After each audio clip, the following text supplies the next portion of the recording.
Hey, what is going on, you guys? We are all the way live. This is crazy for us. This is new. It's the first ever Fury and Friends show live broadcast, Yes. and we are coming at you guys with the season 2 premiere. I got Jariel with me as always. And you guys, we're gonna have some great conversation. We're gonna be talking about, come on, Spider-Man No Way Home. I know a lot of folks are pumped about that. We're gonna be talking about Hawkeye in that series. We're gonna get into some of the continued craziness of the COVID season, and then our main event is a great interview that I was able to have with a pastor friend of mine, Laban Reeves, who's also an amazing platinum music producer. So we're gonna get to that in a second. Y'all ready? All right, let's do this.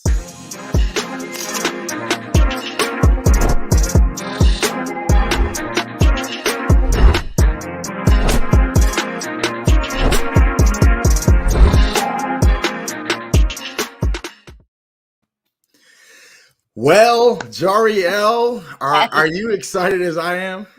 I'm so excited and I'm so nervous. It's like, but we're like live. So it's like if we make a mistake, it's live. It's on here. Oh man. And hey, you guys that are in the chat, we see you there. Look, Tammy, look, we see you. We are ready too. Tammy James is there in the chat, bringing it on. You guys feel free to chime in the conversations.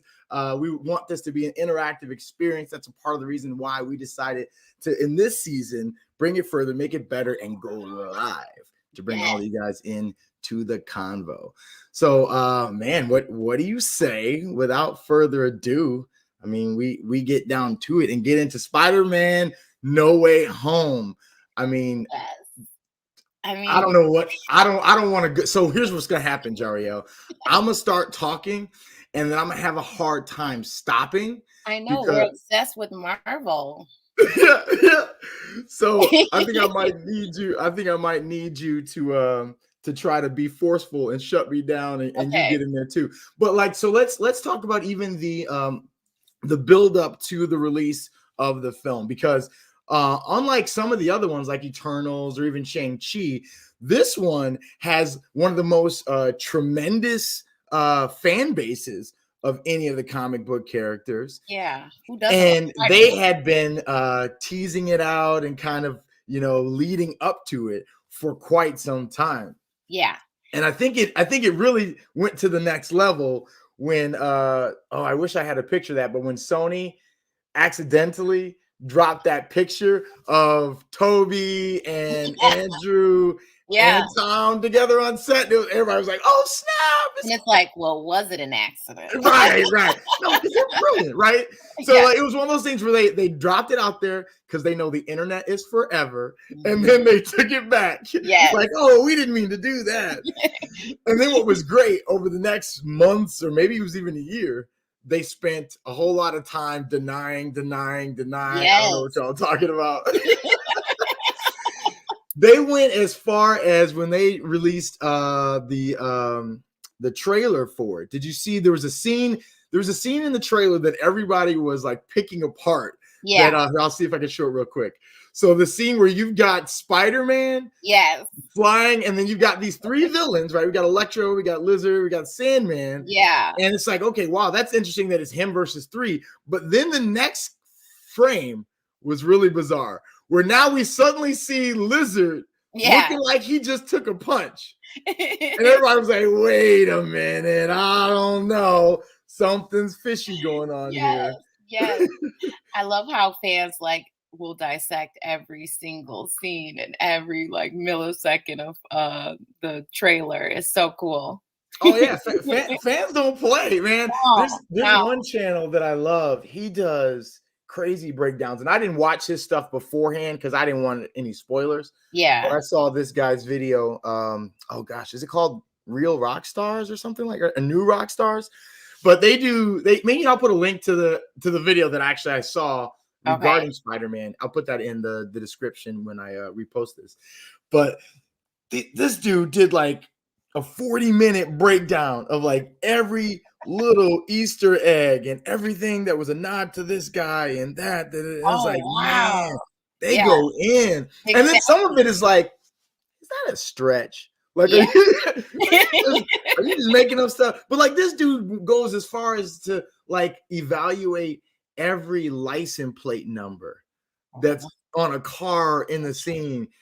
I'm like, wow, bro. That's a lot.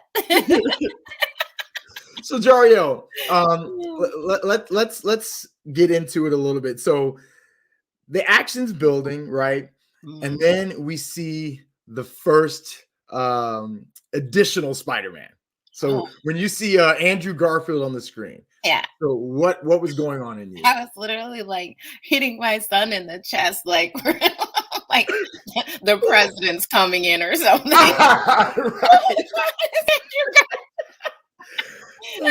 was so excited because I was just like, are they gonna do it? Because it was getting later in the movie, and it's like, if I don't see Tobey Maguire, I'm gonna lose it. Yeah, and when I saw him, that was when it was like all of the rumors now were like finally validated, and then I knew Tobey was coming, so it was like, it's happening. Yes, we're doing this, and I just thought it was just so cool the way they did it, like bringing them in, and how why can I never remember Spider-Man's friend, Peter's friend's name that stole Doctor Strange. Ned. Is it Ned?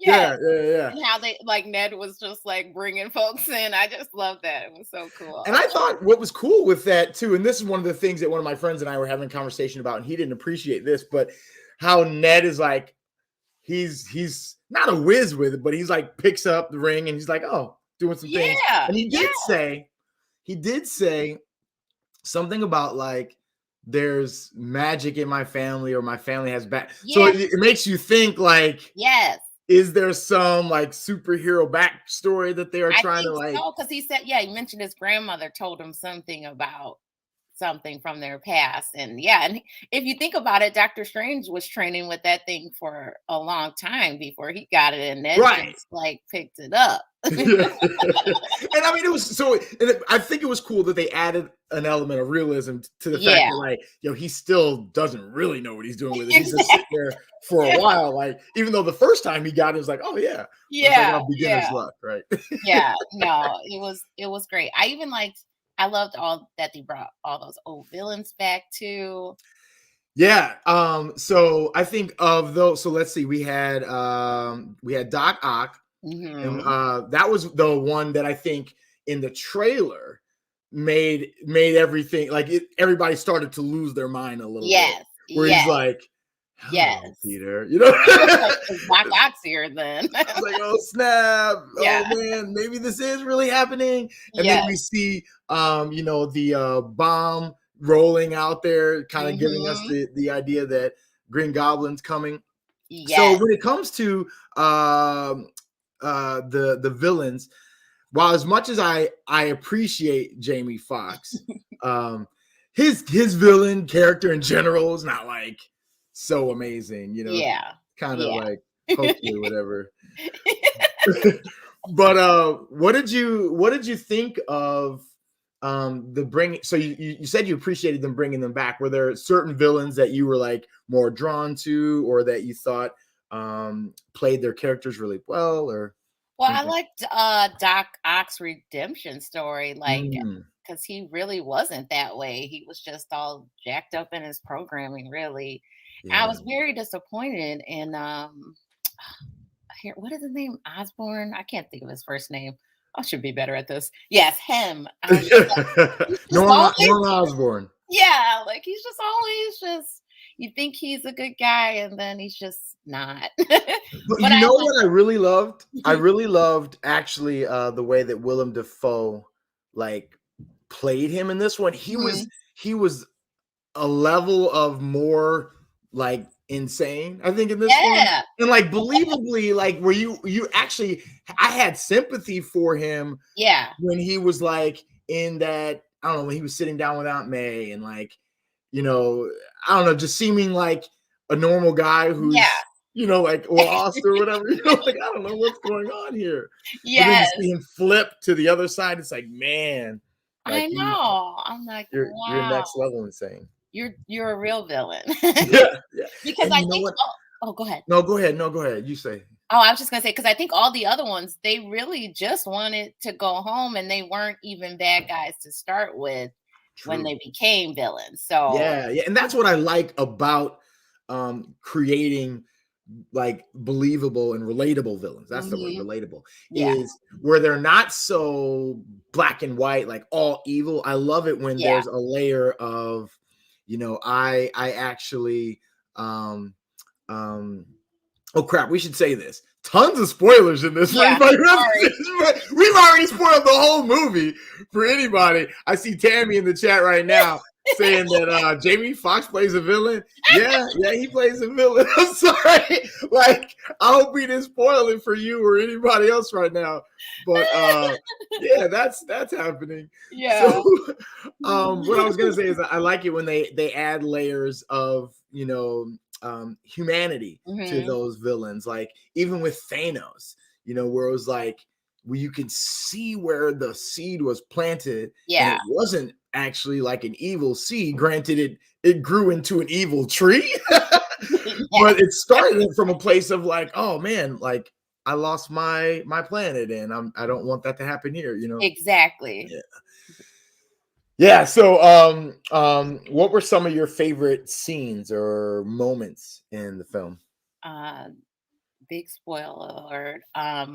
Definitely big I spoilers. I liked. Well, I didn't like. It was just sad, but that because all the other Spider-Mans had like something tragic happen, and Peter never had that. When you say Peter, you mean Tom. Yeah, I love Because technically, he's the only one who's not Peter anymore, right? Tom Peter. He never had that like that sad origin backstory. He was Yeah, just yeah, this really cool Spider-Man that Iron Man picked. yeah, And so when Aunt May died, I just thought that gave him that extra layer of like, this is what's going to take him to the next level. yeah, And although I didn't like the ending that he was pretty much alone, I think that that's necessary for the next phase of his story. So yeah. I loved everything about it. I will say there wasn't really one thing that I was just like, wow, well, the Spider-Man's coming back, but everything was just from start to finish. What I was like, I love this movie. 10 out of 10. It was Yeah, worth the wait. they definitely knocked it out of the park. Yes. Um, no, I definitely appreciated the Aunt May death scene. Yeah. Clearly, when you've got them all together, kind of the extended fight scene with the three of them together. I Yeah. love the in general, I just loved the what's the word? Chemistry Mhm. between the three of them. And like you can Yes. see like almost like a frat brother type of thing going on Yeah. there. Yeah. That was really cool. And I loved the scene where they were kind of talking about what Toby was dressed as and how he wasn't in costume. He's like, are you like a youth pastor or something? Yes. I thought that was really funny. As a former youth pastor. Yes. And then what I thought was even better was how in the conversation it continued, and like Toby is now having this kind of pick me up talk with Andrew Garfield, Yes. and like, no man, you're amazing. Like, Yes. that was a great little like pun of like, because he was the amazing Amazing Spider-Man. Spider-Man. And you are kind of being a bit of a youth pastor. Yes, yes. That was cool. I loved even you talked about the redemption story that Doc Ock had. I Yeah. love the redemption moment that Andrew Garfield's Spider-Man got to have with Zendaya, where Yeah. he was empathizing with Peter about losing Gwen like that, and now he Yeah. gets to save Peter's MJ in that way. And I thought Yeah. that was super cool how they did that and kind of gave him this bit of a redemption. I loved how they were making. There's so many moments in this I thing. know, it was so good. How they were making fun of Peter or not Oh, Peter. Yeah, with the web. I was like, oh, so they're just in you, like And like, I wonder, like, do you see that as a negative or a positive? I Like, know. that I think he it's a doesn't have to, positive because right? he's always got them. Yeah. They were trying to like throw shade on him, like, does that come Yeah. out everywhere? It's like, yo, he don't ever have to worry. He can, no matter what, jump off a building and he's good. Exactly. Y'all might have a tech fail. You know what I mean? I mean, come on, we're live Right? streaming right now. At any moment, this could all crash. Like my camera, the battery will probably die. but Toby's webs will live forever. Exactly. They're always there.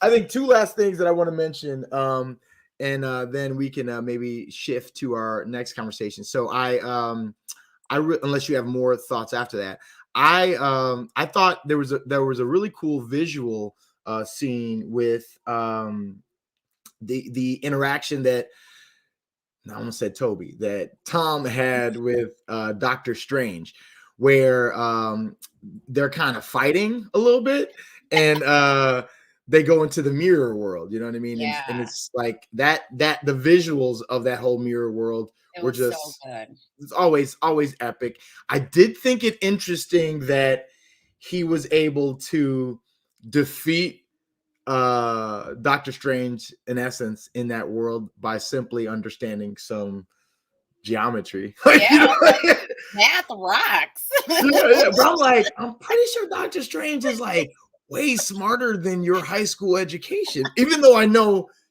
Peter Parker is brilliant, right? Like he is. But maybe they're elevating his intelligence here and they're demonstrating he's smarter than we Yeah. I don't know. So then the last thing that I cannot leave off here, and I think it's actually a great transition statement. There was another character introduced into the MCU here that I think we've all been waiting for. Daredevil.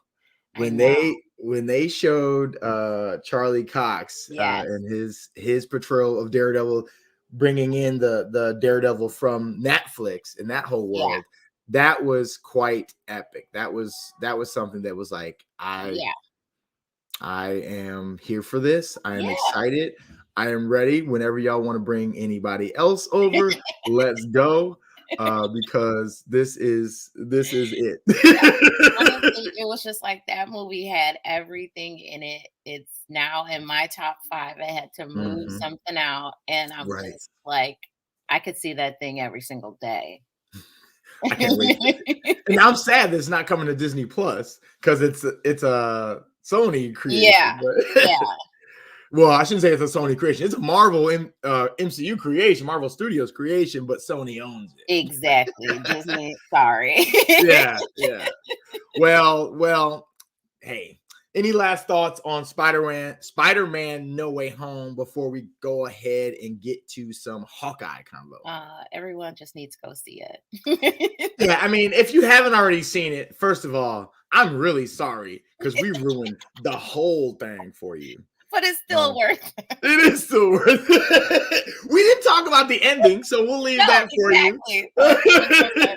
And the ending left all sorts of questions about the future of Spider-Man, Peter Parker, Tom Holland, and I think the door is wide open for whatever they want to do, maybe even bringing in Miles Morales. Yes.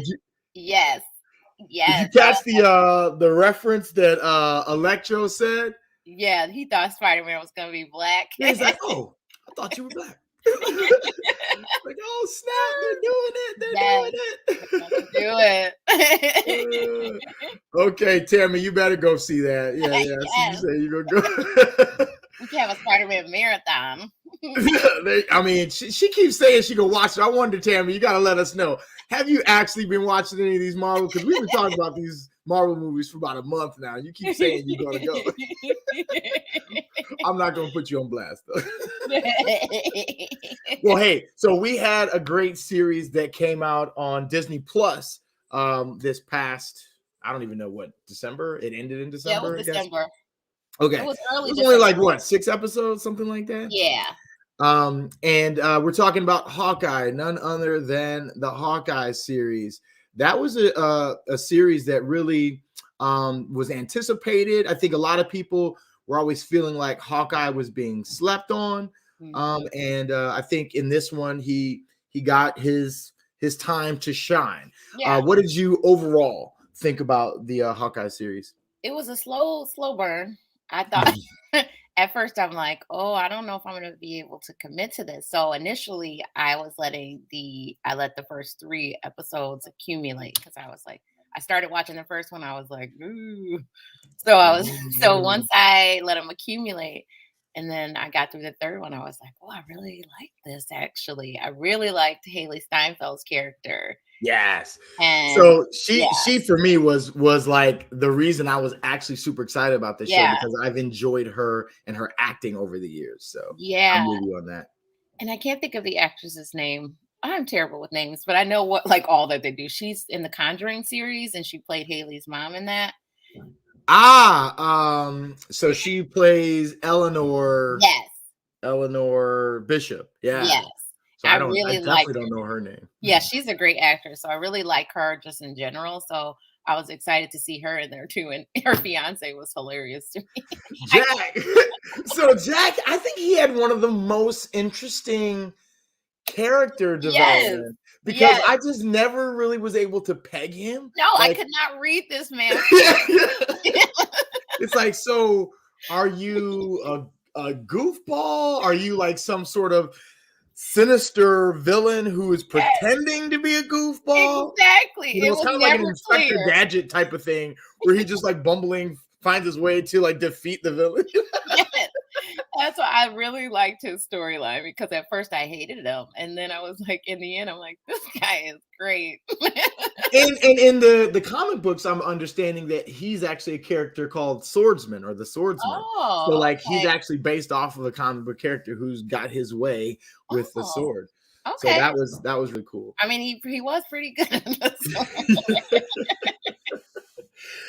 Yeah, and then so with Kate Bishop's character, so Haley Steinfeld, I've appreciated her for a little while, and I remembered when they were saying that she was going to be the one that was playing Kate Bishop. Yeah. And for those well, first of all, clearly we're spoiling everything for this as well. So if you haven't seen the show, I mean, feel free to jump off and get onto something else.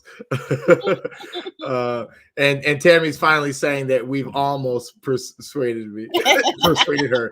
So we'll see if she actually gets into that.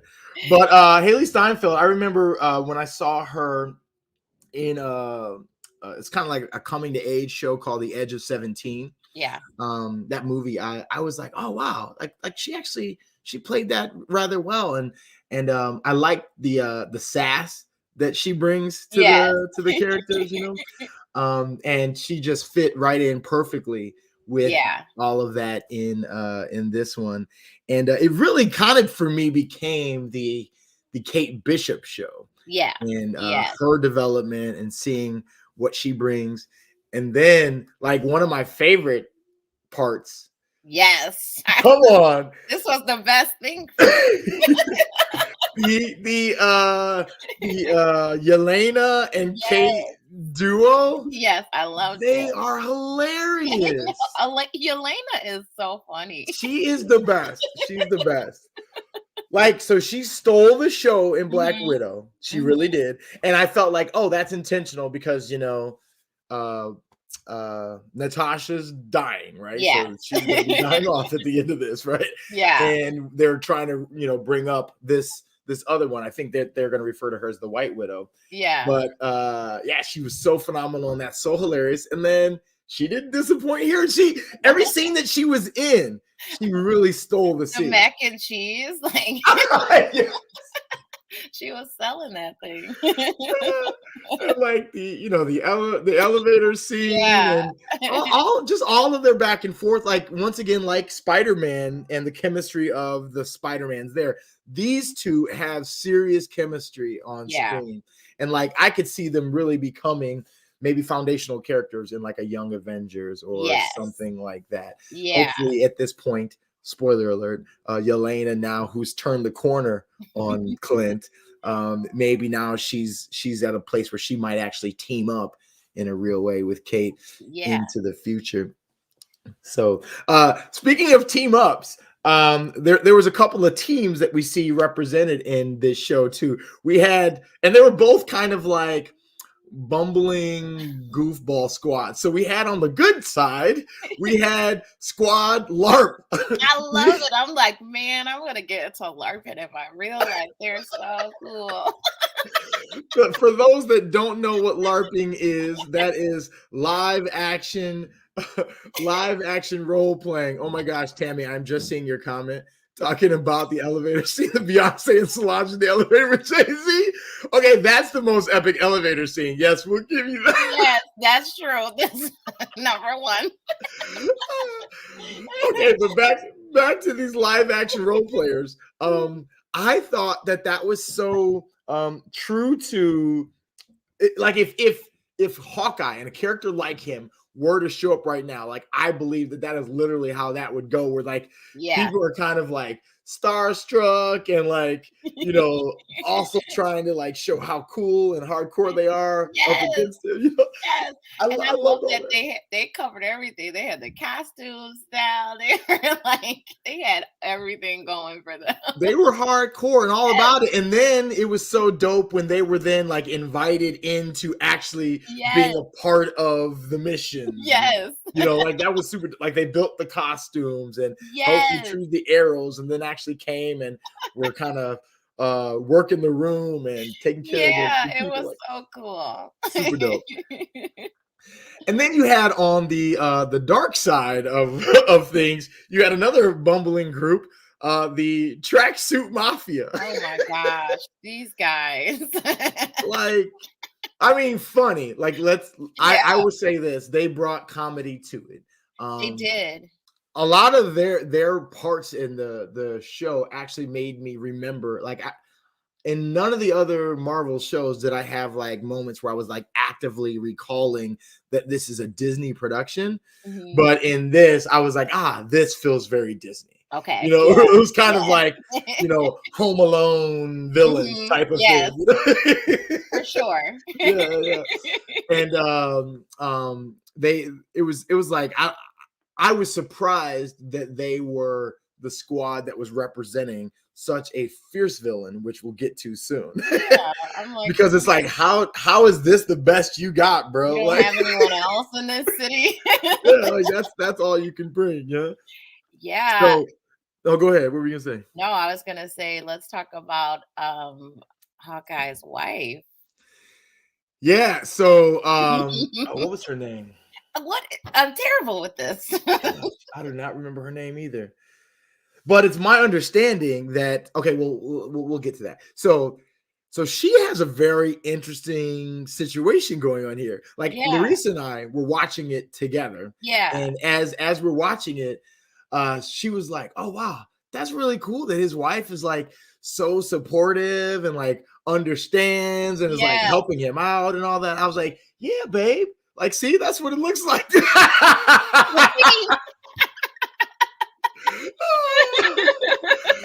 So I thought that was really cool.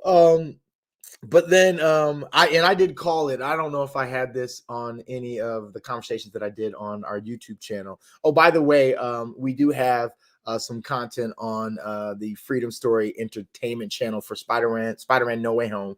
There's going to be a link in the description for that if you want to see more stuff. I had an interview with another Marvel fan there. So I digress. Back to the combo at hand. The wife, I don't remember her name. I understand that she actually is a spy of sorts in the comic books, right? Yes. Is it? What's her name in the comic? Do you remember? Was it like started with an M? I thought Mockingbird, maybe. Yes. Is that it? Yeah. So that makes a lot more sense with the way that she's like heavily involved and actually, interacting. And the thing that I called, that's what I was going to say. So I called it that when we were trying to figure out, I was talking with a buddy of mine who I do a podcast with, Good Dad, Bad Dad podcast. Check that out on Spotify or wherever else you listen to podcasts. And he and I were talking about the show because we talk all the time. And I was like, that watch, they keep bringing that up and I don't really understand the importance of it. And he was saying how it was going to put someone in danger, a friend of his in danger to be revealed. And I was Yes. like, towards the end, I was like, I bet you that's his wife's watch. I bet Yes. you that is going to like expose her, because she kept saying how careful they've been and like how nobody knows, and like, you Yeah. ain't been that careful, honey, if your watch is just all out Exactly. there. How'd they get your watch? and that was one of another thing this friend of mine, he kept saying, he's like, why are they leaving their stuff everywhere? The Thank watch, you. the Ronin costume, Ronin- the sword. Yes. Can't keep There were up with so your many arrows. layers, right?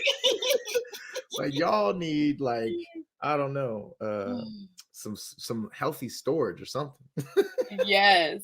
No, there were so many layers to this thing, because we didn't even talk about the Ronin and the girl that was after him basically the entire time. Maya. Maya, Yeah. So, yeah. and in the comic books, her character is named Echo. Mhm. And which is a deaf character who, you know, Echo, like echolocation type of thing, like she's a bat. Maybe she should be called Batgirl, I don't know. But she although I guess they're not deaf, they're blind. Let me shut up. I don't know anything about bats. Daredevil's more like bat. Well, Mhm. whatever. Batman's not like a bat. I'm gonna just stop. We're talking about Maya. See, that stuff that would have been edited out, but we live. We all the way live. So, what did you think about Maya's character? She was annoying me at first, because I'm like, lady, let it go.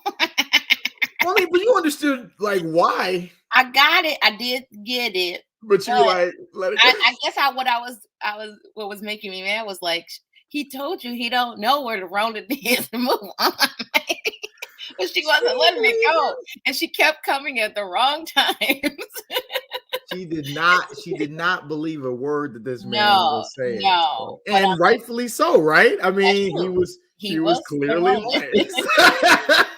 But I'm glad to see that she came around and figured out what was really going on. I was really sad that her friend basically set her dad up. Yeah. And like was in on it with boom, boom, Oh another gosh. epic villain. When they officially introduced Kingpin, I lost it. Me too. I was like, let's go. And they were alluding to it, kept talking about the big guy. And it was like, I think that's who they're talking about, but I don't know. Yeah. And when they brought him out, it was like, let's go. It's time. Because when you bring in Kingpin, then you know that this guy right here is coming too eventually. So it's like it's all coming together. And it's like making me so crazy. And it's like, I am ready for all of this. I need phase 4 through 10. And I love how they did a kind of reenacting of a scene in the comics at the end of the series. So spoiler alert, at the end of season 1, where there's a scene straight out of the comic books where Maya, who's Echo, is talking to Kingpin as she's realizing the truth. Yeah. And it's like he's trying to talk her down off the ledge, and like that's where the whole season closes out. And it's like, oh man, and we know, I mean, let's be honest, ain't nobody here sitting thinking they introduced Kingpin and now he's dead. Exactly. Like, I don't even know why they waste time trying to put it off camera. Like, ooh, we ain't dumb. At least I hope people aren't thinking. Like, we finally got him. Yeah. No, he's not dead. So that is Hawkeye. I hope you guys are enjoying that show as well. Let us know your comments in the comments below. Anything that you liked about it, and we'd love to hear from you guys. But what do you say we transition now to something a little bit less lighthearted? We're going to increase in seriousness a little bit here, and talk about, what we're all kind of stuck in the middle of, which is the continued world of COVID and how that has impacts on so many different things in our life, And Jariel, why don't you share with us a little bit about what COVID at Christmas and New Year's has been like for you? Well, there was no COVID Christmas. We were supposed to get together with Auntie Tammy, who is in the chat.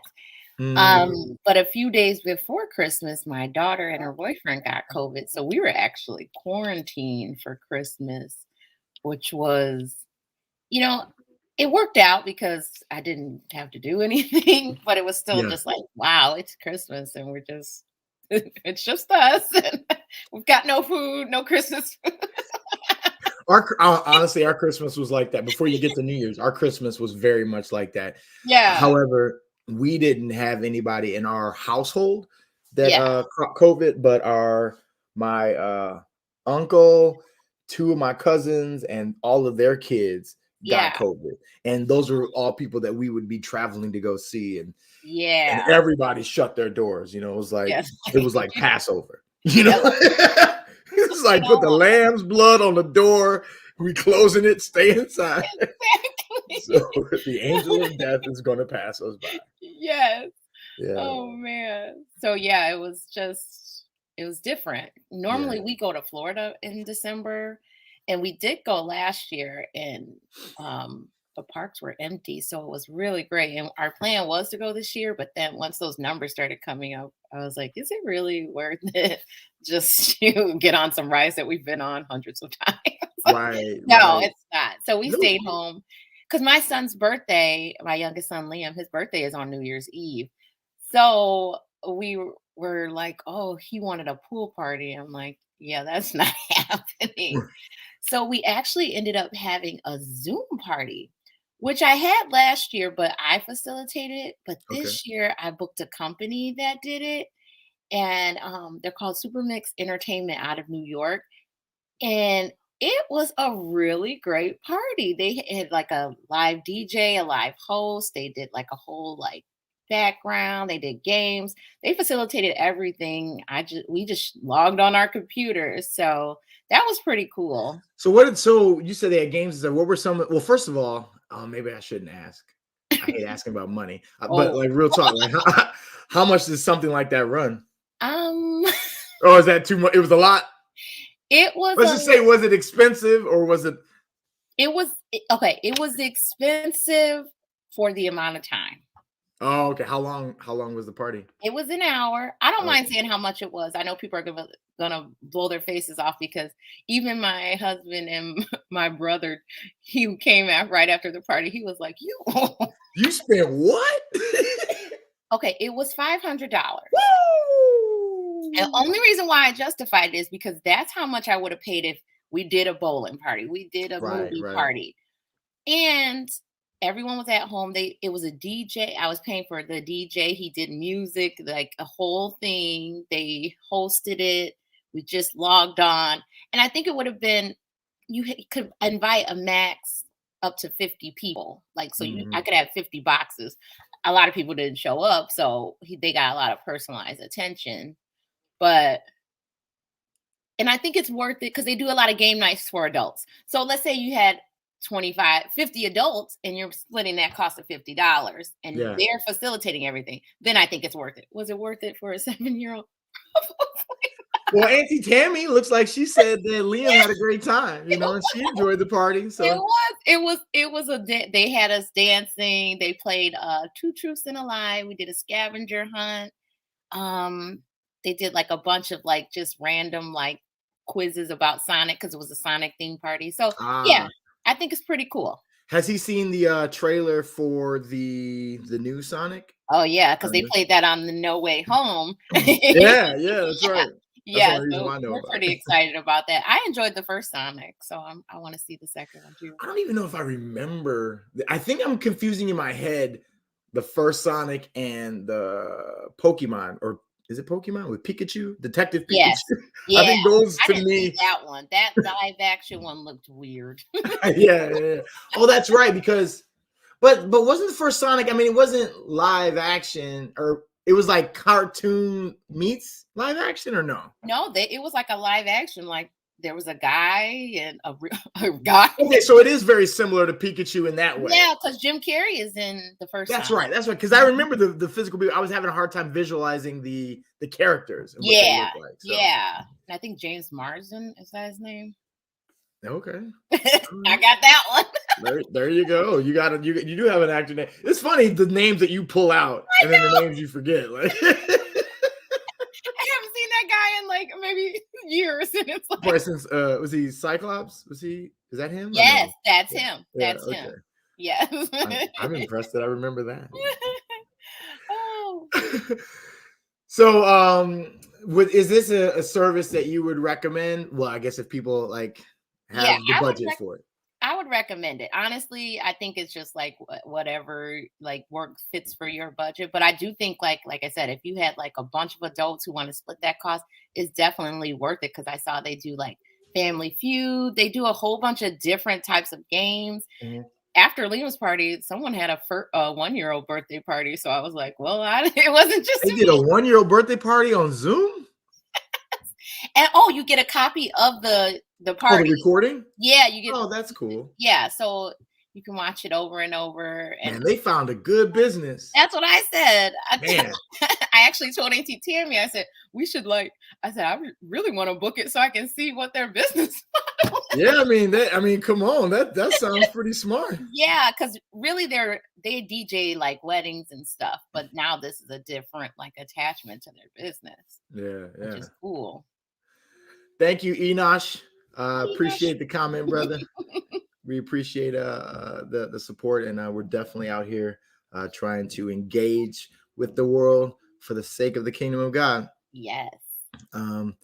Looks like we got Auntie Tammy who's got one final thought here. She said, Covey, we are paying for the experiences. However, Jariel could host the party better. Yeah. Let me start my business. There you go. There you go. What would you call it? Let's see. You know I'm terrible with names. Yeah, I don't know. Yeah, I got nothing right now. Jariel's Jumping Jamboree. That's lame. Oh, okay. And I'm out. No, that's lame. That's lame. Don't ever do that. Don't ever do that. I think it's time that we transition. That's what it feels like to me.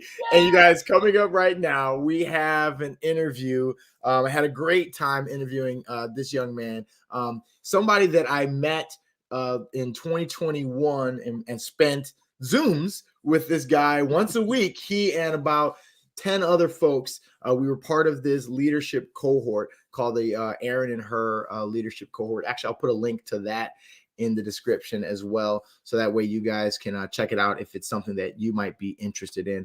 But we got to know each other there, and then towards the end of it, I was really developing a better understanding of the depths of his story. And I was like, man, there's so many places that we connect. And he's a guy who's, passionate about the kingdom of God and church planting in ways that are different. He's doing now church more online these days and using platforms like that.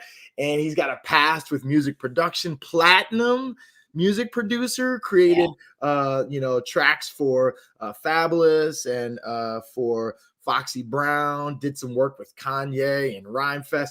And so we get into a lot of that. The full-length version of this interview is going to be on the Freedom Story Media YouTube. I'll link to that as well. But here we're going to show you an edited version so we can get a good taste of who Mr. Pastor Laban Reeves is. So I hope you guys enjoy. Tell us a little bit about what life was like before the Lord stepped in, and I know he was always, orchestrating things, but before you really were, surrendered and before you found freedom in him, what was a little bit of your journey like then? Born in Liberia, grew up in West Palm Beach, Florida. And I remember in 7th grade, one day, just one Saturday, my mother's like, we're going to church tomorrow. And I'm like, huh? Like, because I'm used to waking up on Sundays, watching cartoons and playing video games all afternoon. Like, that was my rhythm. And so I'm like, how are you going to interrupt my rhythm, And so we went to church that next day, and, she took us to Sunday school, and then we stayed for the service afterwards. And I just remember, like, the next few weeks, the pastor preaching and just really feeling like, when he gives that, invitation to join the church, and he's, sharing the core of the gospel, how Jesus died for our sins, and how, Jesus invites us into a relationship with him and to be reconciled with God. Like, I just felt this tugging at my soul, like, get up and go, but my mother was like, my mother was in control of everything in our house. And so I'm like, I can't get up and go because I ain't talked to her yet. You know what I mean? Right. It was a battle between Jesus and my mother, for a few weeks. And then one Saturday, my mother, said like, hey, okay, tomorrow we're gonna all get up and go and join the church. And I'm like, okay, cool. I can accept Jesus now. Right. The Lord was talking to us both. All right, good. Like I needed my mother's permission. Yeah. But and you and I both know like that's not really how it goes. Like I could have gone up there, without having ever talked to my mother, because the relationship between me and Jesus. And so over the years, I would eventually learn that. The church that I grew up in back in West Palm Beach, they didn't really have an intentional process of helping those who enter the kingdom of God, become disciples of Jesus. And so I stumbled through the next 14 years, just really trying to find my way in this life. I was a good kid, straight A student. I, enjoyed learning and, didn't do a lot of things that people would consider risky or whatever when I was in high school. And so I had gotten used to my relationship with Christ being based on my ability to be good, my own self-effort. And then I became an adult, went to Purdue University in West Lafayette, Indiana. Go Boilermakers. We're number 3 in the country in basketball right now. Just want everybody to know that. I wonder if they still are. But I go to Indiana, and I did pretty good. I was really good through college. And then I think it was like the summer of my junior year, I kind of found myself alone in the room with a woman and ended up losing my virginity. And from then on, things started to unravel in my life. My ability to be good slowly started to deteriorate. And the very next woman that I would be with ended up being bearing a child. And so I became a single dad through that experience. And I remember right after becoming a single dad, right after her having a baby, and then the relationship didn't work out, we separate. And I remember thinking like that next month, you know what? I might as well just do whatever. Like I already messed up. And that just kind of started a spiral that would last a few years, where I had gotten into, a very promiscuous lifestyle, which eventually led to drugs and alcohol, which I had never drank before. I had never, you know what I mean? It's like, so. Yeah. And you're like, what, in your 20s at this point? Yeah. I mean, I had my son when I was 21. So this is like 21. I think like around my 22nd birthday is when that conversation happened internally. Yeah. And I just believe that the enemy just kind of had been waiting, and I it's funny, I was telling my daughter this week, just how the enemy, he's always kind of got this plan for us. And he waits for us just to, he doesn't hit us with drugs and alcohol out the back. He doesn't hit us with sex and promiscuity off the bat. He kind of plants certain seeds, and he just waits for us to take the bait. And he's playing a long game. He plays the long game.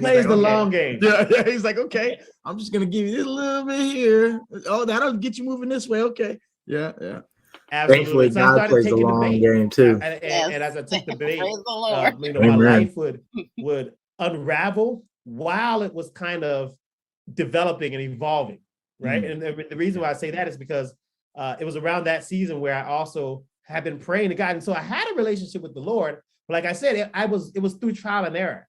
Like I didn't have, an older man or even a man my age. I didn't have anybody who was walking with me. And so it was just me trying to walk with the Lord without the wisdom of anybody who's come before me, without the wisdom of anybody who's gone down the path. And so a lot of things were trial and error. And so I remember I fasted and prayed a few months after that, because I was working at this job. I was working in corporate America, and I really felt like this passion, and I would go beyond passion, because I think a lot of people get caught up in, I'm passionate about this thing, and so this is what I must be doing. And so it wasn't like that. It was more, I felt like I was being pulled, pulled into music, into going to pursue a path in music, and in that moment, how bizarre was that for you? Because I know you said you went to Purdue, but like you went to Purdue for, what was it, like electrical engineering? Yeah.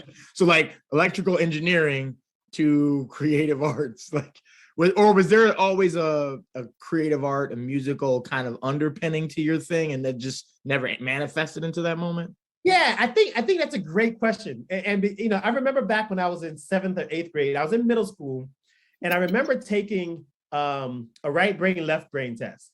And I remember thinking to myself, I'm not left brain or right brain, I'm middle brain. I'm brain. I'm just brain.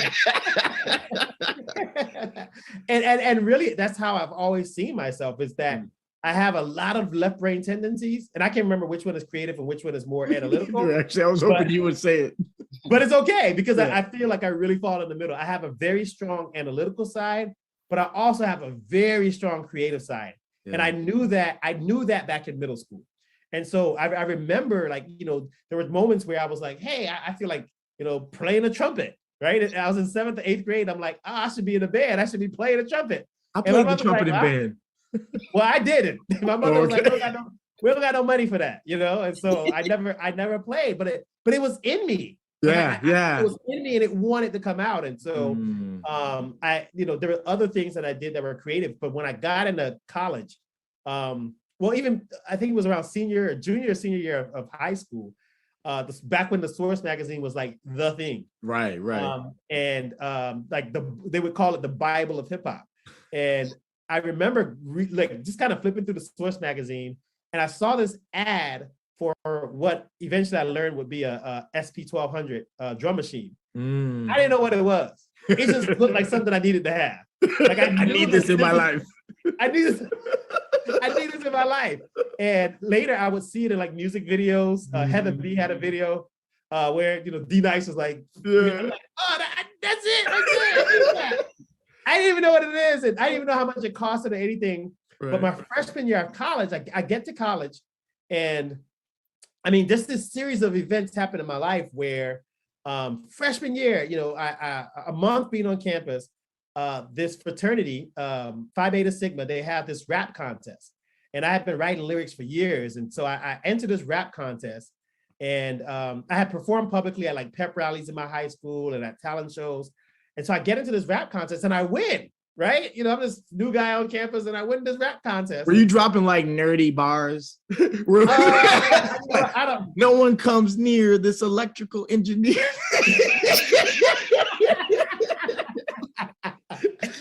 Not quite that. That is so bad. That is so bad. Nerdiness in my bars. Right. I remember one of my first songs, when I finally eventually got my first drum machine, which was the MPC 2000, was called Computer Man. So, there you go. So go figure, you know. But right. I evolved out of that. But I want to tell the story of how I got that drum machine. It's you know, as I'm on campus, I win this rap contest.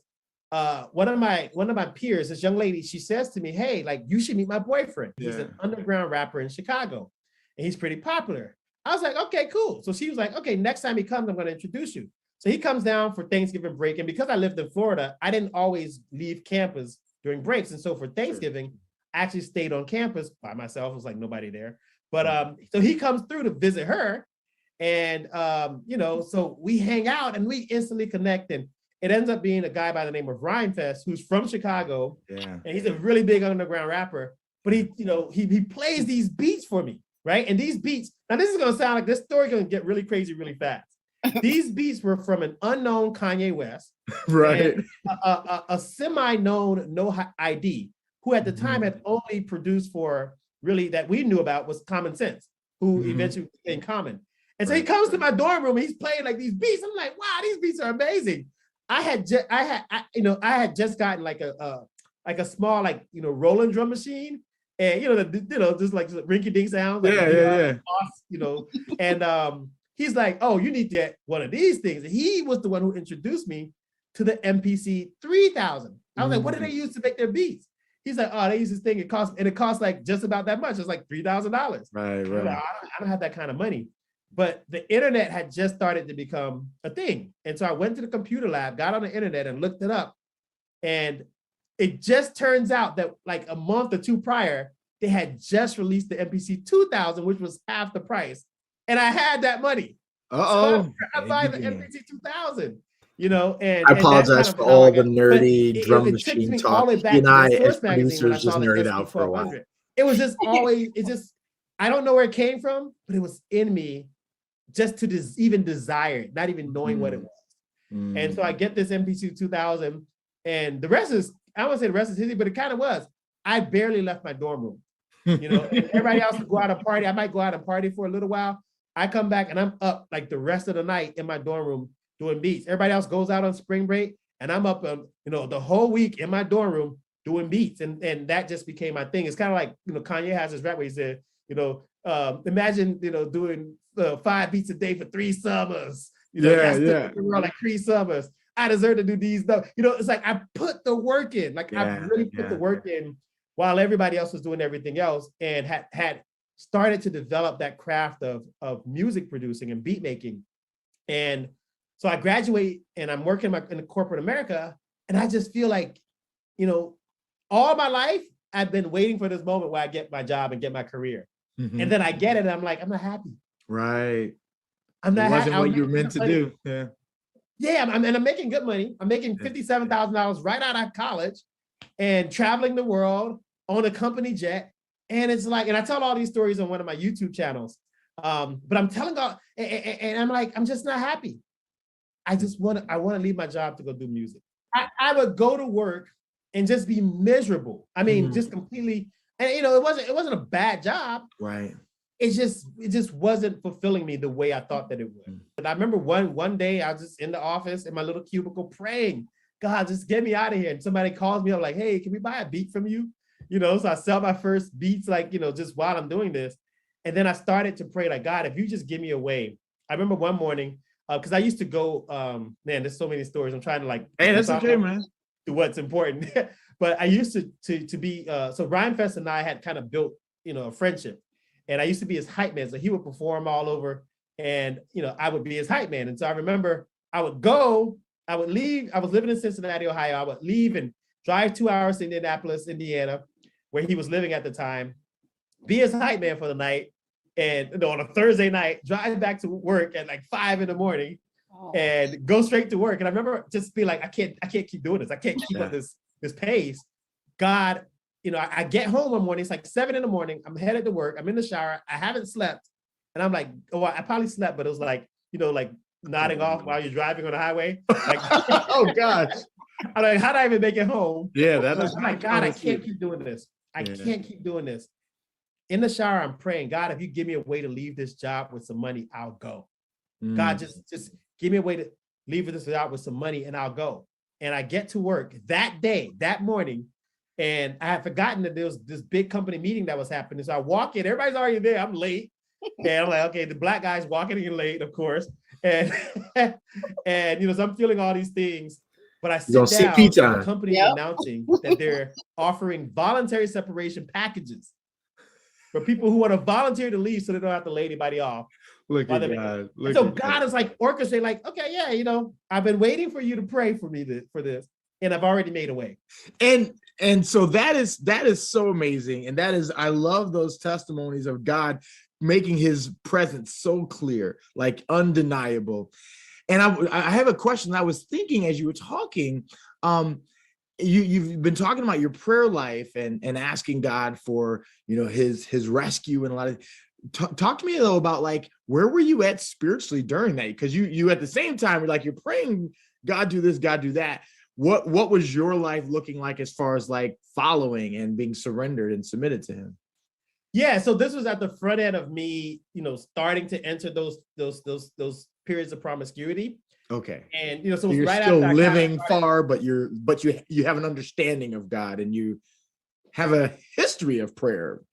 Yeah, somewhat. I mean, I can't really say in depth. I just knew at that moment that was such a big decision in my life. Okay. And I knew, like, there was some pastor at some point in time had preached, that you should fast and pray. So I go into this 3-day fast. See, that sounds crazy to me. That like somebody who's like lost in promiscuity is then. Well, I wasn't lost in promiscuity yet. Yeah. You were just you hadn't gone down that yet. He was on the cusp. Yeah, it was brewing in my mind. And the doors were starting to open. Tammy, you're but so I hadn't right. fully, It's like, actually the fully lack of gone down that discipleship, path you're yet. which still is closer why to he's that had this place experience he's where, talking about right like, now. Yep. God is the direction, and you don't really know how that's lived out, and you haven't been discipled, and now you're still eating the breadcrumbs along the trail of bait that the enemy has left for you. Yes. Okay. While also taking all the breadcrumbs that right. Double-minded. You're double-minded. Yeah. Perfect. That's a perfect way to describe it. I was double-minded. Yeah. And I had a desire to follow God, but I didn't know how to protect myself in the process. Amen. Okay. All right. Continue. Sorry. That's right perfect. There. And so that's good. I pray and I go on this 3-day fast. And that, during this fast, I never fasted in my life before. But during this fast, I really feel like the Lord's saying, no, like go, like take the voluntary separation package, which amounts to like around $14,000. And I'm gonna provide, I got you, Yeah. And so I leave my job, and it would be the week of September 11th, 2001. That was my last week of work. And I remember waking up on that Tuesday morning when the towers fell, that I was thinking, what am I doing leaving my job? The world is falling apart outside. Like, God, are you sure that I should? Is that what you said? Because the very next week was going to be my first time traveling to New York City to hang out with Kanye. And I didn't even tell about how I ended up being in that position. But Rhinefest, he and I had built this relationship, this friendship, and he was friends with Kanye, and so he eventually would introduce me to Kanye, and we were going to take our first trip to New York after Kanye had just moved to New York, and just kind of hang out, Right. And so, and then the towers fall. Right. It's like, hey, what am I doing with my life? And it's God really telling me to go. But I'd already made the decision, and I had felt that's what God was saying. And so I went.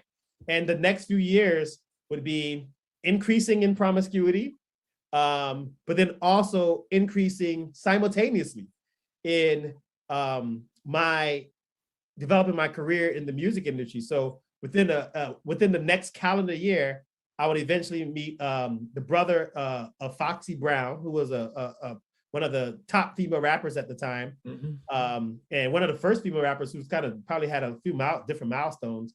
I would meet her brother, and gave him a CD with my tracks on it. Name drop that I was friends with Kanye, because Kanye wasn't famous at the time, but he had produced for Foxy Brown prior. And so there was familiarity there. He listened to my beats, and her brother's name was Young Gavin. Gavin calls me back a couple days later, and a couple months later, they had recorded a song to one of my tracks, and it was on the radio, and Hot 97 in New York City, and Funk Master Flex is dropping bombs on the record. Nice. And so things were just happening. Yeah.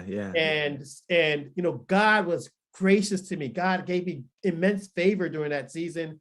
I would go on to produce records for Fabulous. That was a song, I did for him called Respect on his Street Dreams album, which was a really big album for him. It was a platinum album. So that's when you see platinum producers. Right. But I was on an album that became platinum. And so, Yeah. 1 million people heard my track, That's wild. And yeah, it's wild. And those things kept happening until eventually I would get a call one day from Kanye. And Kanye was like, yo, your song, the song that was with Foxy Brown, it was played on the radio all the time out here in New York. And he was like, have you ever thought about moving to New York? And I'm like, no. He was like, well, you probably should think about moving to New York, because if you're not out here, the way the industry works is people don't know who you are, then somebody else is going to take your credit. Right. And I think probably what was underneath that, I think he was probably trying to say, somebody else told me that they did your record. He never said those words, but he framed it in that way. And so I began praying, like, okay, how do I move to New York? And I think within a month of that conversation, I get a royalty check in the mail that was like $18,000. I was like, oh, I guess this is it. You're like, I'm moving to New York. And so I prayed to God, and I really felt God saying to go. And I think if I remember correctly, I think I felt him saying go before getting that check. And the check was just confirmation. The check was just confirmation. And I packed my son up in a U-Haul truck. He was 5 years old at the time. and we drove across the country from Indiana to New York City. And I moved here. And within a calendar year of landing in New York and getting my first apartment here, I was homeless. And with a child. So I think the part that maybe might not have been highlighted in here. So you were raising your son, and was he dual living with you and with mom, or just with you? Were you sole custody, or? No, we did have joint custody, and that's a whole nother testimony in itself. But eventually God would give me full custody. Okay. So I had full custody, and she would see him on holidays and on holidays at that point in time, because we were so far apart physically. Sure. So and me and my son here in New York City, and then the money dries up because I didn't have good spending habits. And I had calculated that within the next calendar year of landing in New York, there were verbal confirmations for at least $30,000 of work. I mean, the phone calls were coming in. Ryan Fester just got. Jeremy, I gotta hear some of your beats. Come on now. So you make beats through on the low end. At least I would make $30,000 in the next year. Right. And I made 1/10 of that. Oh wow! That entire calendar year. So I only made $3,000, and God used that experience. He evicted me from my apartment. I got evicted from my apartment, but my sister and her husband had just moved to New York City also at the same time. So God had already had made provision for me to have housing. So I moved in with them, with my son. And so God was always at work. And the only thing that I knew to do in that season of my life was, I think I need to find a church. Come on. I think I need to find a church. And so this random thing happens where while my sister, she comes to pick me up on a Sunday morning to help me move my stuff out of my apartment into her apartment. And she tells me about this church that she found out about on a business trip to Washington, D.C. with somebody some lady on the elevator. And so I'm like, you know what, I'll go, and so I show up at church and just really felt like, wow, God has put me here. And within a couple of months, I would begin a conversation with the pastor, and he kind of takes me, to a men's breakfast with him. I hang with him, and for the first time in my life, I was sitting with him and he was praying. And while he was praying, I felt the presence of God in like a powerful way. I felt like God is here in this car with us, and I'm scared because I just want to hop out. So I'm not going to hop out because I know it's God, but I don't know what to do. It was a whole new experience. Don't hop out the car. Experience. I never felt anything like that. And I'm like, this man is a real man of God. And from then on, I would just spend a lot of time with him. I would, he would, just kind of mentor me and help me learn. So God gave me a man who, and somebody who I would journey with. And there was another pastor at that same church, an assistant pastor, who also I would kind of spend a lot of time with, who helped me just unpack all the promiscuity of my life in those few years. And you just really prepared me for marriage. And so God did what I had needed, that I was trying to do on my own in that season of my life when I lost everything. When I got evicted from my apartment, I was just like, no, God, if you don't want me to do music anymore, I don't have to. And I tell a testimony on my YouTube channel where, God had really just kind of ripped it away from me. And I never lost the passion for it, but I gave up the pursuit. I stopped chasing the dollars. I stopped chasing the fame. I stopped chasing the women. And God had really, because the thing that was the key factor in it all is, for the first time in my life, and I say this to anybody who may be listening, if you're going to follow Jesus, you need accountability. Like, there's no way that the devil is going to have a field day with you if you're not going to open your life up to somebody else to where they know what you do. Come on. Good or bad. That is a word for the church specifically right now in this season, especially as we go more and more digital, that there's a danger in there that people turn church into just this thing that they press play on and then they press stop on, and they forget about church actually as a people. There's a community, and that community is not just something that you can show up to, get what you need and leave, but it's like it's a family that involves some accountability and some training up and leaning in with love and being corrected and forgiving and repenting and all of that stuff that you can't do when you just press play on a video, right? Yeah, no, absolutely. I mean, and it literally changed my life. Yeah. It literally, I mean, God literally was able to, it started moving me, and he healed me from the promiscuity. Like something that I struggled with for all after having my son for all those years. I think it was being like the next maybe 6-7 years. You know, I just go down this path. I mean, I was doing some risky stuff too. And he completely healed me from that. I remember the turning point. There was this one day where I went over to this woman's house. I engaged in sexual activity with her. And later that afternoon, I'm crossing the street. And, you know, I'm running across the street in New York City to catch the city bus. And as I'm running across the street, this pain shoots through my back. It almost like cripples me, like, or knocks me down. And I didn't, I was able to keep my footing, but it just shot through my back and it wouldn't go away. And I was on my way to Bible study. I'm on my way to Bible study. So I get to Bible study, barely walking. And all I could do was lay on the floor. Right? And everybody's like, hey, you okay? You okay? And so after Bible study, I make it through, and I'm a deacon at this time. I make it through Bible study, and my pastor takes me home. It's the same pastor, same guy who I first met, where I felt the presence of God in a real way. He drives me home, and I felt the Lord telling me, tell him what you did today. And I'm like, oh man, this is so embarrassing. Out of the car. Before I get out the car, the Lord's like, tell him. Like, I don't want to get out of this car, just run into my those apartment. moments. Like, tell him. Yeah. Those hard moments when the Spirit is speaking and you're like, and I'm like, you're gonna be really upset with me. Right. I'm really embarrassed, but you know, I've been having sex with this woman. And the response that I was expecting to get from him was like, what? You know, because I'm a deacon. Right. I just became a deacon. I'm a young deacon. And so I'm expecting him to just, you know, just be like disappointed and you know, and this is gonna ruin our relationship. And, you know, because that's what I remember from my parents, you know, and that's what I remember. You know, you do something bad, you get chastised. If you do something bad, and it was the most loving response. I remember him, I knew it hurt, right? And I just remember him, he sighed, he said, oh man. And I remember he like put his his hand on my shoulder, and he's like, you know, it's gonna be okay.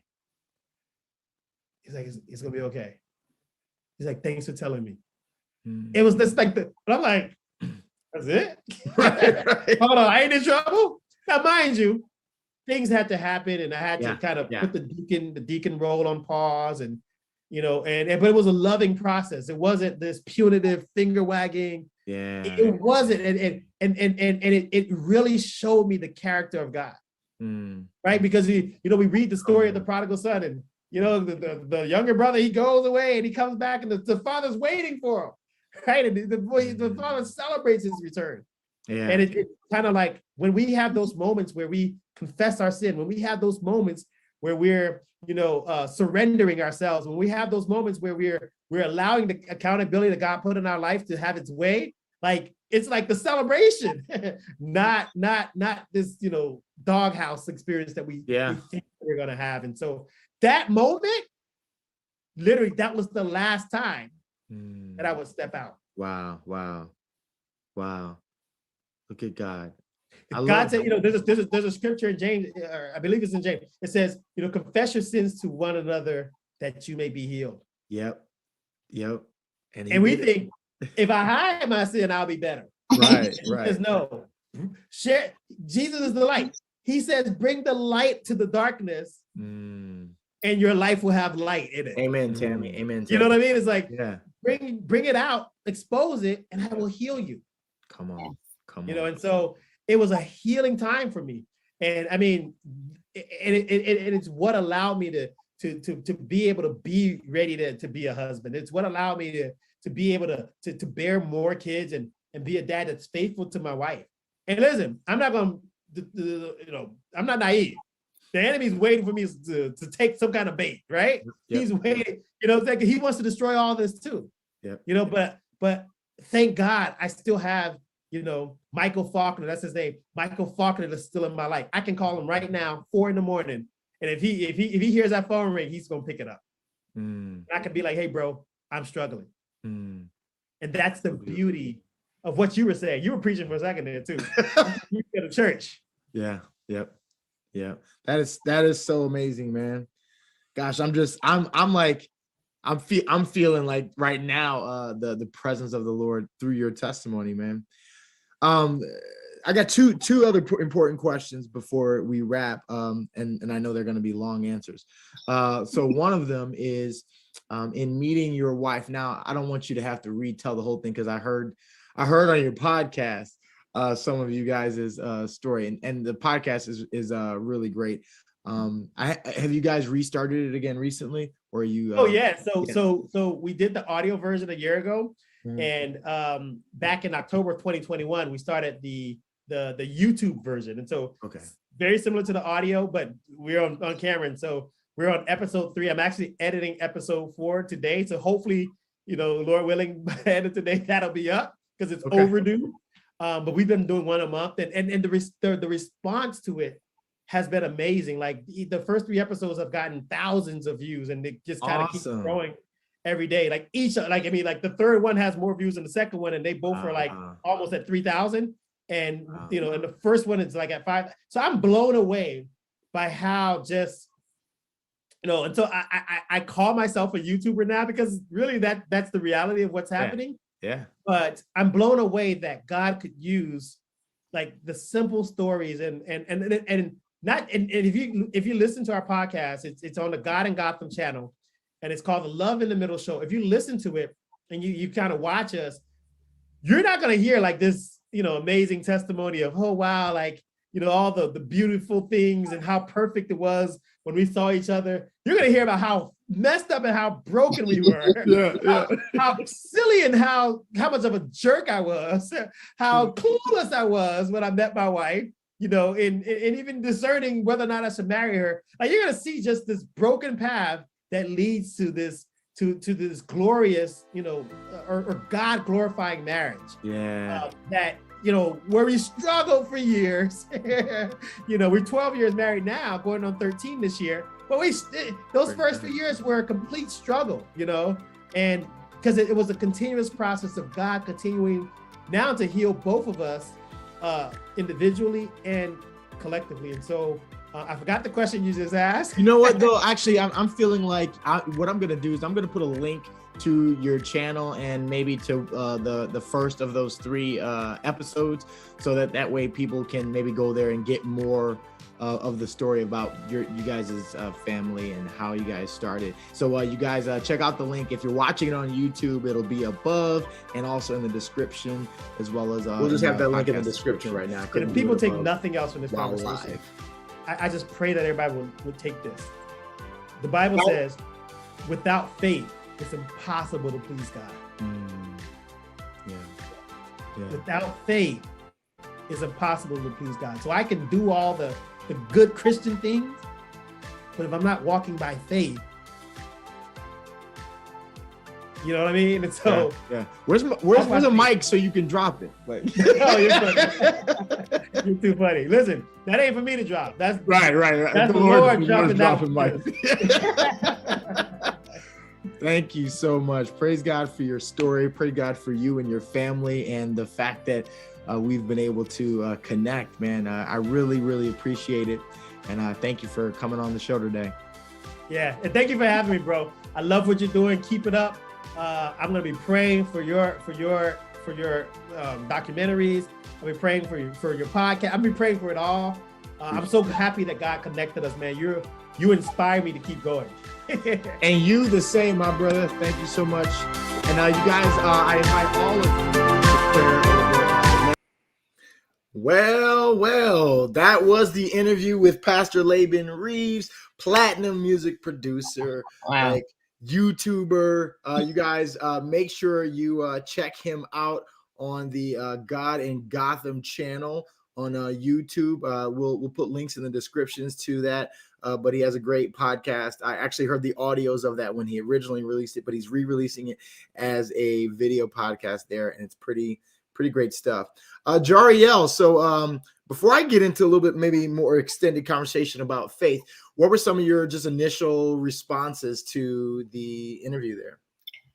I just loved, he had like so many like just different avenues that his life like went. Like, I think what I kept thinking throughout the whole story, like, this guy has a degree in engineering, and like I've heard nothing really about that. He did electrical engineering for a hot minute, right? Yeah, exactly. And then it was like, yes. And I think that was like one of the things that really stood out to me, because I think education is like always so hammered. It's like, you got to get that college degree, you got to get that college degree. And I felt that way for years, and I got it, and then I was like, but I don't really want to work in what my degree is in. You know, now I'm curious, if you don't mind sharing, what was your degree in? I don't even know. Well, actually, my degree is in business communications, and I do love communications. But I'm about to say you're kind of operating as a bit of a communications director for the Unshackled not in the corporate America world. Yeah, like corporate America, I worked in that for years, and when I think about it, it just makes me go, So I felt that when he was like, they offered that voluntary, like, give me that. That was crazy though. And then really though, on the other important thing to me was the accountability. Like he was dead on with that. And I've had an accountability partner for years, and I think it is integral to have someone that knows everything besides the Lord, because we know he knows it all, but to have someone that you can actually talk to, and then they give you their, opinion on it. Because you know what's right. Like, we all know, we know the word, and we know what we're supposed to be doing. Yeah. We have the Holy Spirit living in us that's convicting us.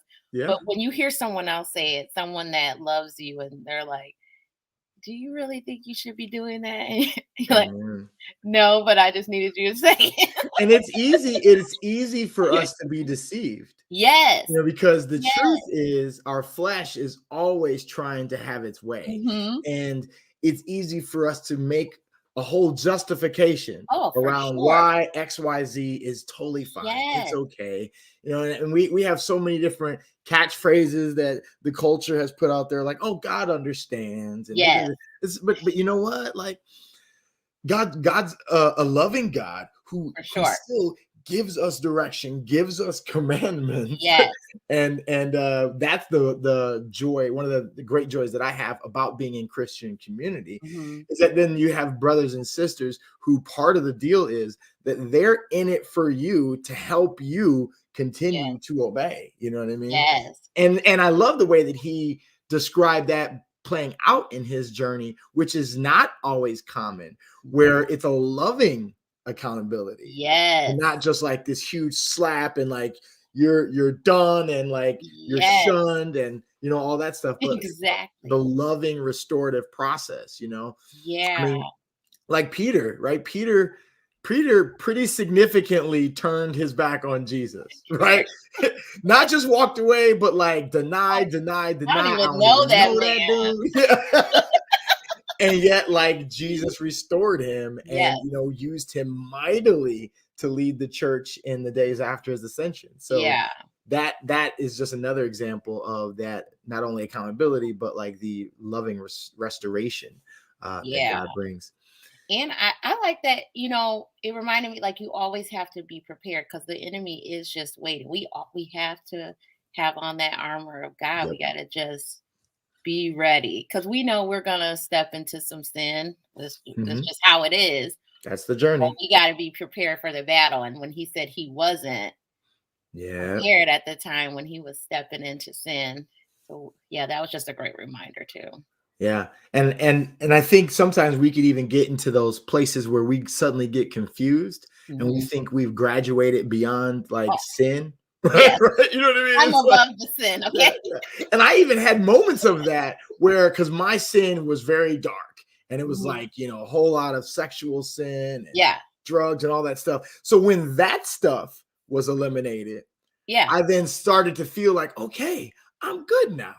And it's like, Master no, sin. the sin is just taking a different shape. Like Yeah. there's just a different flavor of that. Yes. Praise God, it's not what it was, Yeah. but yet you are still needful of Yes. his grace today. You know, We're never graduating from sin. no, and you never graduate from the need of his grace. Yes. You know? Yes. So I love that his story really walked out just the great understanding of having people that are walking with you. And I love that he even said, you know, that he's got this guy with him even today that he can call out to him. Like we all would be blessed to have some Michael Faulkners in our life, right? For sure. People that whenever you need something, you know, they'll be there and answer that call to help you. Yeah, good stuff. And I love that he also brought out a theme of faith and how life by faith is so important, and walking by faith is integral to life, and the understanding that apart from faith, without faith, you can't please God. It's impossible to please God. And that just got me stirred up after our interview. So I decided, okay, maybe we should take a couple minutes as we close down here and just go through one passage. I say one because I was so stirred up, you guys. I think I'm going to do like multiple videos for maybe the rest of this week, at least in the live stream next week. So come back next week. Basically every Saturday morning here on the YouTube, you're going to have some live content. I'll be doing a live going through some more elements of faith as well. But today I want to look at one of the stories of faith that really encourages me. And no, it don't even encourage me. That's a lie. It challenges the heck out of me. Yeah. When I see this. So this is one of the most important transformation stories that we see in the Bible, where you see the making of the Apostle Paul, essentially. So we've got Saul, who is a heavy persecutor of Christians, and he's grown up a Jew among Jews, right? He studied, the law, and he knew it all to the T, and was all about trying to make sure that it was followed. If you would talk about legalism, Tammy, you mentioned that, like he was the guy. He was senior legalism, and he saw these people who were following the way as disruptors of that, and he was on a mission to take them out. And then Jesus shows up and appears to him, and he's blinded on the road to Damascus, right? And so now in Acts 9, this is after that, and the Lord's having conversations with both Saul, who's, the original name of Paul, and a disciple named Ananias. And now we're going to jump in here at this story where he's talking to Ananias. This is, letting us in on the challenge that Ananias has. So you got to visualize who Saul is right now in the life of the disciples. Major enemy. Okay, so let's read this. It says, now there was a disciple at Damascus named Ananias. The Lord said to him in a vision, Ananias. And he said, here I am, Lord. And the Lord said to him, rise and go to the street called Straight, and at the house of Judas look for a man of Tarsus named Saul. For behold, he is praying, and he has seen in a vision a man named Ananias come in and lay his hands on him so that he might regain his sight. Remember that Saul is blind at this point, and he's just kind of waiting. But Ananias answered. So the Lord just told him, go see that man, the one who's been going after the Christians, right? And I need you to lay your hands on him. Like, no. and I would be like, oh, so lay my hands on him. Okay, let's go lay hands. I'm ready. But it ain't that kind of lay hands. Ananias answered, Lord, I have heard from many about this man, how much evil he has done to your saints at Jerusalem. And here he has authority from the chief priest to bind all who call on your name. So he's like, God, I don't know if you know this, but that man Saul, like, he's a bad man. Yes. And he's coming here now with permission from on high in the church world right now to lock up anybody who's calling after your name. And I'm one of those guys. Yes. So let's see where this goes. But the Lord said to him, go, For he is a chosen instrument of mine to carry my name before the Gentiles and kings and the children of Israel. For I will show him how much he must suffer for the sake of my name. So Ananias departed and entered the house, and laying his hands on him, he said, Brother Saul, the Lord Jesus, who appeared to you on the road by which you came, has sent me so that you may regain your sight and be filled with the Holy Spirit. And immediately something like scales fell from his eyes, and he regained his sight. Then he rose and was baptized. So he leaned in to the call of God. Yes. And he was a part of this amazing transformation that, as we know, that Saul went on to become Paul, the Apostle Paul, who then went on to write the majority of the New Testament. Yeah. Right? There's so much that God used him for, but it all hinged upon the faith that they had. And I love, though, that one of the things that he pointed out about Saul's journey is that I'm going to show him how much he must suffer for the sake of my name. Wow. So there's one of the things that I think sometimes is interesting in evangelistic conversations, where there's this appeal to all of the blessings that you'll get in following Jesus. Right. Oh, like, I mean, I even saw recently Steve Harvey, and talking about prosperity, and sounds like he's definitely all in the prosperity gospel. But like all these people like, oh, you'll get these blessings. But I don't see that as what God's saying is the prescription for Paul in his salvation story. Exactly. He said, I'm going to show him how much he must suffer for the sake of my name. Yeah. And at the same time, he's now inviting Ananias into a situation that it sounds like, man, suffering might be ahead. Yeah, exactly. Right? You're calling me into something that sounds crazy. I mean, Saul was essentially like Osama bin Laden in the minds of the disciples. Oh, yeah, for sure. Can you imagine if God right now called you to go pray for like the leading terrorist of the world? Like, no. But I do love that Ananias was like, listen, I'm not sure if you heard about the situation here. But then he went, because I think sometimes there's like this like myth that every Bible hero is just like, I will go forth. It's like, hold on a minute, Lord. Let's discuss this for like 2 seconds. Yeah. And then it's like, but he still went in faith that the Lord was with him, and he was chosen to go and pray for Saul. Yeah. And I love that you even use that word chosen, because Paul was chosen for the suffering of the gospel. He was chosen for that. And the truth is, when God calls all of us, he's choosing us for suffering to a degree. Come on, he says, pick up your cross and follow me. Yeah. I mean, he could be more clear. Yeah. When he says, deny your flesh. There's the suffering. And I think that's why people get so sometimes discouraged, because they're like, oh, I'm not being blessed, and so I must be doing something wrong. And it's like, that's really not what it's about. Right. I mean, as followers of the Lord, there is a lot of suffering that goes on. There's blessings, but absolutely. There are some sufferings too. And the question that we all have to wrestle with as we are in Christ is, do we have a faith that is willing to suffer? Yep.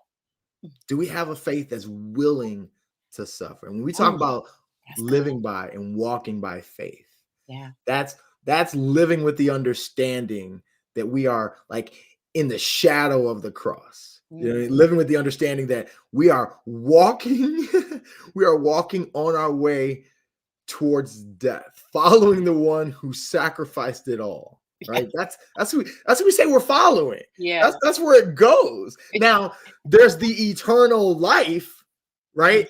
In that as well, but you don't get to eternal life without going through the death. we have to walk through the valley of the shadow of death. Yeah. This thing sounds great.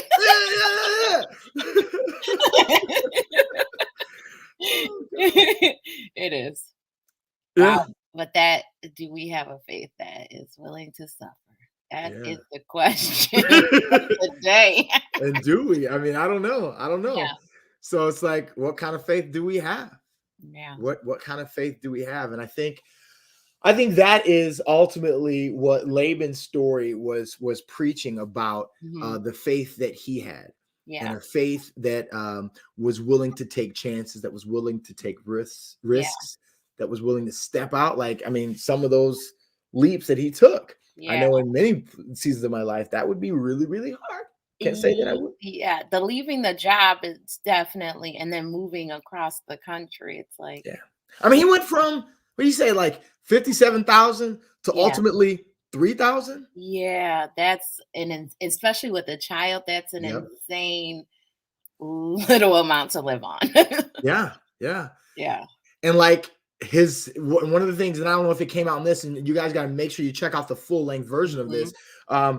He talks about how because of that first season of homelessness, that as he got into other places where it was like, I don't know, the question of should I trust God in this? Should I trust God in this?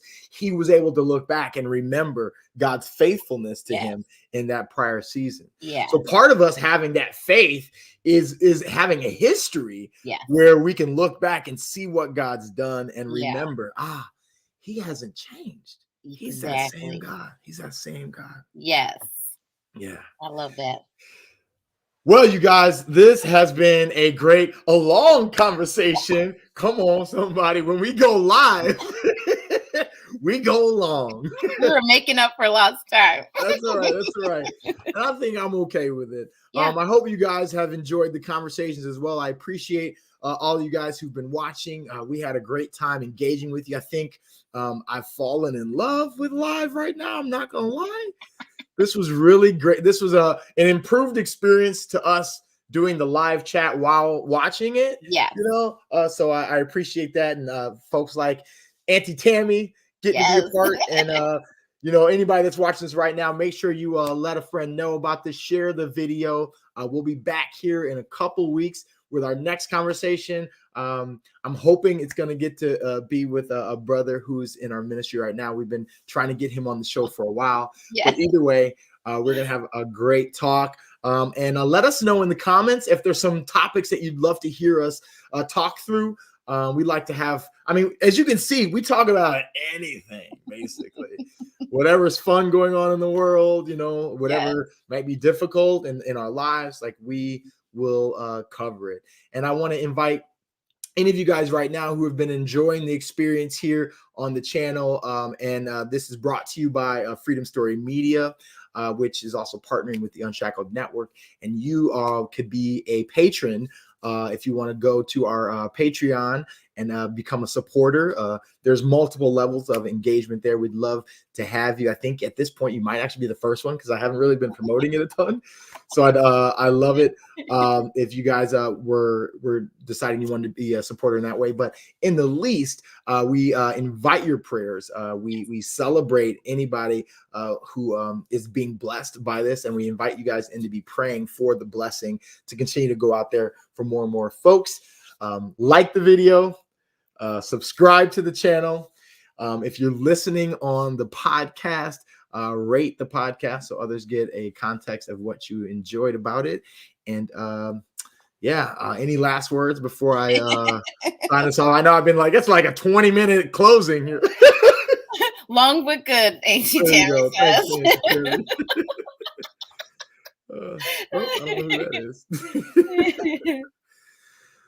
All right. Well, on that note, we will see y'all later before we get to 1:45 on the length of time. And be on the lookout for more and more content we'll be putting out some more great content regarding faith as I break down even some other elements of the interview that maybe you guys didn't get to see. Yes. And we'll see you back here next time on the Fury and Friends Show. Season 2 is going. We'll see y'all on episode 2. Peace.